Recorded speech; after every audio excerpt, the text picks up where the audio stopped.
Hello friends and welcome back. इस video में हम बात करेंगे अ, एक बुक जिसका नाम है द सेलेक्शन फ्रॉम अरोरा लेगी, जिसको एलिजाबेथ ब्रेनेट ब्राउनिंग एक विक्टोरियन एज की पोइटेस थी और ये इनके कुछ वर्क्स हैं।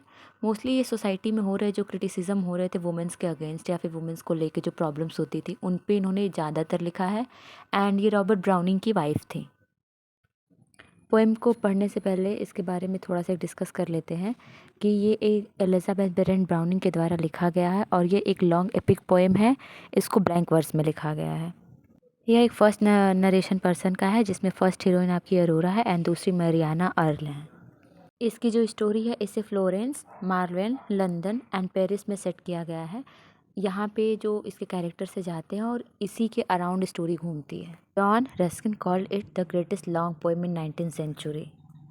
एंड इसमें टोटल 9 बुक हैं और बुक 1 to 5 में अरोरा स्टोरी नरेट करती है अपने पास्ट के बारे में एज 27 तक। एंड बुक 6 to 9 में वो अपनी रियल स्टोरी पे आ जाती हैं जब वो जाती हैं मिलने, जो हम आगे डिस्कस करेंगे। So let's discuss about poem. Book 1 में होता है कि इसमें अरोरा अपने बचपन के बारे में बताती हैं, उनका वर्णन करती हैं, जहाँ पे टस्कन माँ के साथ और इंग्लिश फादर के साथ बड़ी हुई हैं। और जब वो 4 साल की थी तो उनकी मम्मी की डेथ हो जाती हैं, तो उनके फादर उनकी देखभाल करते हैं और उनके साथ वो बड़ी होती हैं। बट जब वो 13 ईयर्स की होती हैं तो उनके फादर की भी डेथ हो जाती है। सो इस वजह से उन्हें इंग्लैंड रहने के लिए भेज दिया जाता है उनके अंकल आंटी के साथ। उसके बाद ये होता है कि जो उनकी आंटी होती हैं वो उन्हें एक लेडीज़ के मैनर सिखाना चाहती हैं। बट अरोरा जो होती हैं वो अपने फादर की लाइब्रेरी से और उनकी स्कॉलर बुक से पढ़ के बहुत ज़्यादा इन्फ्लुएंस हो जाती हैं और वो चाहती हैं कि वो एक राइटर बने। अरोरा जो है वो शेक्सपियर के बारे में पढ़ती हैं और उनसे बहुत ज़्यादा इन्फ्लुएंस हो जाती हैं। सो शी थिंक्स कि उन्हें शेक्सपियर के जैसा ही अपनी लाइफ में बनना है। इन सेकेंड बुक ये अरोरा के 20th बर्थडे से स्टार्ट होता है। उनके बर्थडे पे उनके कज़िन है रोमेनी लेगी जो उनको प्रपोज़ करते हैं, लेकिन अरोरा उनके प्रपोज़ल को रिजेक्ट कर देती हैं क्योंकि उन्हें अपने आर्टिस्टिक करियर पे फोकस करना होता है। लेकिन रोमेनी जो है उसको ये आर्टिस्टिक वगैरह की चीज़ें अच्छी नहीं लगती, वो उसे पसंद नहीं करता। और वह जब अरोरा उन्हें मना करती हैं तो फिर वो अपनी सोशल लाइफ में बिज़ी हो जाती हैं। लेकिन उसके बाद उनकी आंटी उनको बोलती हैं कि अगर वो प्रपोज़ल को एक्सेप्ट नहीं करेंगी तो उनको प्रॉपर्टी में से कुछ भी नहीं मिलेगा। आफ्टर सम टाइम उनकी आंटी की डेथ हो जाती है और रोमेनी वापस उनको प्रपोज़ करते हैं, उनको वापस अप्रोच करने की कोशिश करते हैं कि उनसे वापस वो शादी कर लें। But she refuse it and deciding to go to London to make her living as a poet. वो अपने करियर को आगे बढ़ाने के लिए रोमेनी को छोड़ के लंदन चली जाती हैं।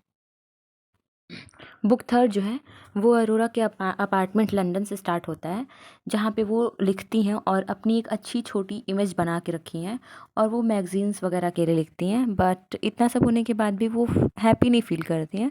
सी वॉज स्टिल अपसेट एंड वो अपने आप को और भी ज़्यादा पॉपुलर बनाना चाहती हैं। लेकिन जब एक दिन अरोरा अपने अपार्टमेंट में बैठ के काम कर रही थी तो एक लेडी उनसे मिलने आती हैं, लेडी वॉल्डेमर।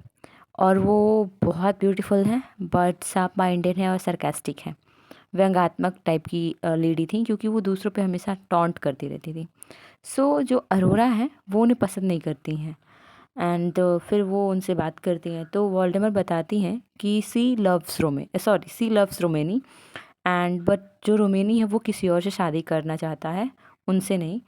लड़की का नाम है मरियन अर्ल, जो हमारी सेकंड हीरोइन है वो मरियन अर्ल से शादी करना चाहता है, जो एक बहुत ही पुअर फैमिली से बिलोंग करती हैं। और वो चाहती हैं कि वो पहले अरोरा पहले रोमेनी से बात करके उन्हें समझाएं, फिर मरियम से बात करके उन्हें समझाएं कि वो दोनों ये शादी ना करें, ये शादी उनके लिए मूर्खता होगी, तो ऐसी मूर्खता वाली हरकतें वो ना करें। तो फिर अरोरा का जो कंसर्न रोमिनी के लिए होता है तो वो डिसाइड करती हैं कि वो जाके पहले मरियम से मिलेंगी, उससे बात करेंगी। जब वो उनसे मिलने जाती हैं तो फाइंड आउट कि उनकी जो मम्मी होती हैं उनको प्रॉस्टिट्यूट के लिए बेचना चाहती हैं, बट मरियम किसी तरह वहाँ से भागती हैं और हॉस्पिटलाइज हो जाती हैं। जहाँ पर जाती हैं अरोरा के साथ, वहाँ अरोरा और मरियम की बात होती है, स्टार्ट होती है। वहाँ रोमिनी भी आता है उससे मिलने के लिए और यहाँ पे थर्ड बुक एंड हो जाती है। फोर्थ बुक की जो स्टार्टिंग होती है ये मरियम और अरोरा दोनों की कन्वर्सेशन से होता है। उसमें Mariam continue her story relating how Romney continue to aid her and ultimately propose her for marriage.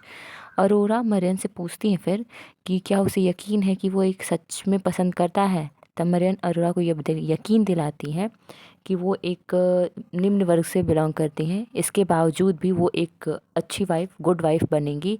फिर वहाँ रोमिनी आ जाता है एंड अरोरा और रोमिनी दोनों को बहुत ऑकवर्ड फील होता है, उनको ऑकवर्ड ट्रेंड वर्ड्स आता है। And she tells him she approve Marian. Aurora बोलती कि ठीक है, अभी आप मरियम से शादी कर सकते हो। और उनकी बातों के दौरान अरोरा अपनी फीलिंग्स को लेकर बहुत कंफ्यूज हो जाती हैं। कुछ टाइम बीता, अप्रॉक्सीमेटली 1 मंथ, देन रोमिनी और मरियम की शादी का दिन आता है, जहाँ पे मरियम तो नहीं आती लेकिन वो एक लेटर भेजती हैं अपनी जगह पे सेरेमनी में, जिसमें उन्होंने रोमिनी के लिए लिखा होता है she is not good enough for him. शादी में आए हुए लोगों ने सोचा कि रोमिनी ने उसे धोखा दिया होगा। रोमिनी पूरा बर्बाद हो जाता है और वो मरियम की तलाश करता है, लेकिन मरियम उसे नहीं मिलती हैं। Then Romney and Aurora have conversation about their respective disappointments with their missions, जिसमें अरोरा बताती है she still has not succeed in writing a real work of art. वो इसमें बताती है कि वो अपनी बुक, यहाँ से बुक 5 स्टार्ट होता है, जिसमें वो बताती है कि वो अपनी राइटिंग करियर में सक्सेस नहीं हो पाती है। And Aurora discuss her father attempts to write. फिर वो बताती है कि कैसे वो अपनी लाइफ को एक जगह सीमित करके नहीं रखना चाहती है एज अ वुमन, जो वहाँ पे रिस्ट्रिक्शंस होते हैं उसमें वो खुद को बाउंडेशन में नहीं रखना चाहती है। वो अभी जो मॉडर्न टाइम उनके टाइम का था उसमें वो लिखना चाहती हैं, अपने आप को एक्सप्लोर करना चाहती हैं, और भी बहुत सारी बातें उन दोनों के बीच में होती हैं। As the book continues, she grew more and more desperate, crying out to her muse and God for inspiration.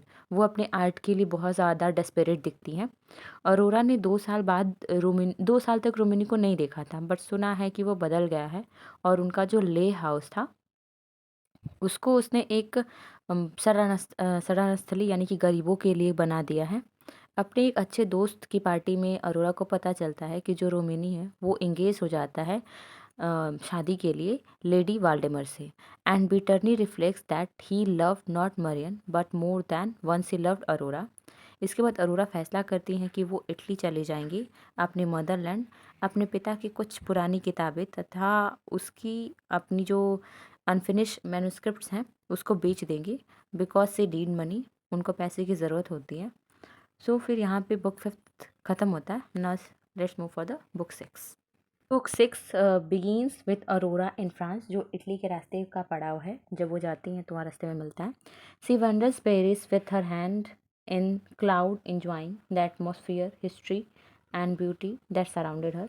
Suddenly उनको रास्ते में एक जाना पहचाना सा चेहरा दिखाई देता है, जो कि मरियन हल्का होता है। अरोरा उनका पीछा करती हैं, बट वो कहीं भीड़ में खो जाती हैं एंड अरोरा एकदम शॉक्ड हो जाती हैं कि कहाँ से देख लिया इसको। उसके बाद बट सी रियलाइज, बट उनको ऐसा होता है ना कि इनको किसी भी तरीके से जो प्रॉब्लम हुई थी उसको रिजॉल्व करना है, उनको बिना जज किए हुए। फिर अरोरा को मरियम एक फ्लावर मार्केट में मिलती हैं, जहाँ पे मरियम उन्हें अपने रूम पे लेके जाती हैं और उन्हें अपने बच्चे से मिलवाती हैं।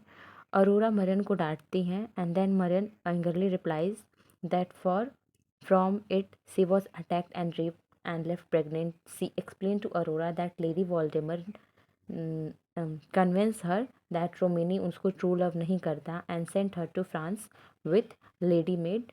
The lady maid left her in a brothel where she was rape and almost driven in sense. But जो मरियम होती है वहाँ से भागने में सफल हो जाती है। बुक 7 जो होता है, इसमें भी जो मरियम है वो अरोरा को अपनी स्टोरी बताती है कि जब वहाँ से लोग जब वो भाग जाती है उस जगह से, तो एक दयालु महिला उसे अपने यहाँ मेड बना कर रखती है, बट कुछ टाइम बाद वो भी उसे फायर कर देती हैं। और फिर भी इतना सब होने के बाद भी मरियम अपनी लाइफ में बहुत खुश हैं, क्योंकि वो अपने बेबी के साथ हैं, क्योंकि उसे जॉय ऑफ मदरहुड मिल रहा है। सो फिर यहाँ पे अरोरा मरियम से माफ़ी मांगती है, उसे इतना गलत समझने के लिए, इतना भला बुरा कहने के लिए। एंड उसको ऑफ़र करती है कि मरियम और उसका जो बेटा है वो दोनों, मतलब ये तीनों एक साथ रहेंगे, जहाँ भी रहेंगे और साथ में लाइफ को स्पेंड करेंगे। तो इसके लिए मरियम मान जाती है एंड फिर वो इटली चले जाते हैं। वहाँ पे जाने के बाद उसे अरोरा ने रोमेनी को नहीं बताया कि वो मरियम को फाइंड आउट कर लिया उसने, लेकिन वो गुस्से में आकर लेडी वॉल्डेमर को एक लेटर लिखती है और उसमें उसकी सारी जो चीज़ें हैं उसको मेंशन कर देती हैं। But Marian presence however constantly begin to Aurora thoughts and Aurora यहाँ पे सरप्राइज तब होती हैं जब जहाँ पे वो इटली में रह रही होती है वहाँ पे एक फ्रेंड ने उनको लेटर लिखा कि उनकी जो बुक उन्होंने भेजा था उसका वो बिकी हुई बुक के लिए, एंड उनको कॉन्ग्रेचुलेट भी किया। फिर अरोरा जो होती है वो इटली में अपनी ज़्यादा कुछ तो नहीं बट अपनी चाइल्डहुड की जो अच्छी मेमोरीज़ होती हैं वो उसे फाइंड आउट करती हैं।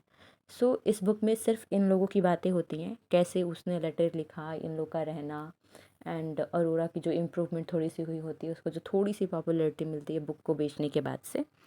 And next move for book 8। Book 8 जो होता है इसमें बहुत टाइम बीत जाता है। तो फिर यहाँ पे अरोरा, मरियम और जो उसका बेटा है, उसके बेटे का नाम फ्लोरेंस है, इम्पॉर्टेंट टॉपिक। तो फ्लोरेंस, मरियम और अरोरा ये तीनों एक विला में रहते हैं। अचानक वहाँ पे रोमेनी आ जाता है, जहाँ का एड्रेस रोमेनी को उसके एक फ्रेंड के थ्रू मिलता है।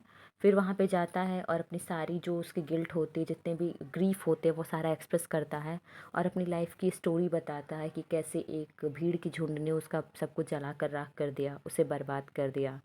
एंड अरोरा उसके लिए सिंपैथी दिखाती है। फिर अरोरा को ये पता चलता है कि रोमिनी ने वोल्डेमॉर्ट से शादी नहीं की, ऑल्दो उसके पास एक लेटर है जो अरोरा को के लिए वोल्डेमॉर्ट ने भेजा है। और फिर 9th बुक में वो बताती है कि उसमें क्या लिखा हुआ है। बुक 9 में आता है कि जब अरोरा उस लेटर को पढ़ती हैं तो उनको फाइंड आउट होता है कि वोल्डेमॉर्ट जो हैं उनका ऐसा कोई इरादा नहीं था। उसने लिखा है इसमें कि उनका कोई ऐसा इरादा नहीं था कि वो मरियम को हर्ट करे, एंड वो उसके लिए बहुत ज़्यादा गिल्ट फील है, वो उससे माफ़ी भी मांगती हैं। लेकिन वो सिर्फ इतना चाहती थी कि मरियम जो है वो रोमिनी की लाइफ से दूर हो जाए, जिससे वो उससे शादी करे। बट जो मरियम के लिए रोमिनी का लव है उसको वो हटा नहीं पाती हैं, उनकी स्कीम काम नहीं आती हैं और रोमिनी उनको कभी लाइक नहीं करता। लेटर पढ़ने के बाद अरोरा रोमिनी से पूछती हैं कि वो अब क्या करेगा। सो रोमिनी रिप्लाइड कि मरियम से शादी। तो मरियम मना कर देती है, कहती है कि वो अपने सिंगल पेरेंट लाइफ में बहुत खुश है अपने बच्चे के साथ और वो इन सब चीज़ों को छोड़ना नहीं चाहती हैं, और वो रोमिनी से वापस शादी नहीं करेगी मरियम। फिर उसके बाद अरोरा पूछती है रोमिनी से कि अब वो क्या करेगा, और इन सब बातों की वजह से जो अरोरा और रोमिनी में मिसअंडरस्टैंडिंग्स होती हैं वो सारी भी चीज़ें क्रिस्टल क्लियर हो जाती हैं, क्योंकि रोमिनी अब कोई भी उसका थॉट जो होता है सारी चीज़ों को लेकर क्लियर होता है। फिर यहाँ पे क्या होता है कि रोमिनी और मरियम दोनों जो रोमिनी और अरोरा जो है ये दोनों साथ आ जाते हैं, इन लोग शादी कर लेते हैं, क्योंकि इनकी जो मिसअंडरस्टैंडिंग्स होती हैं वो ख़त्म हो जाती हैं। यहाँ पे हमारा बुक ख़त्म हो जाएगा। Thank you so much for watching this video till the end.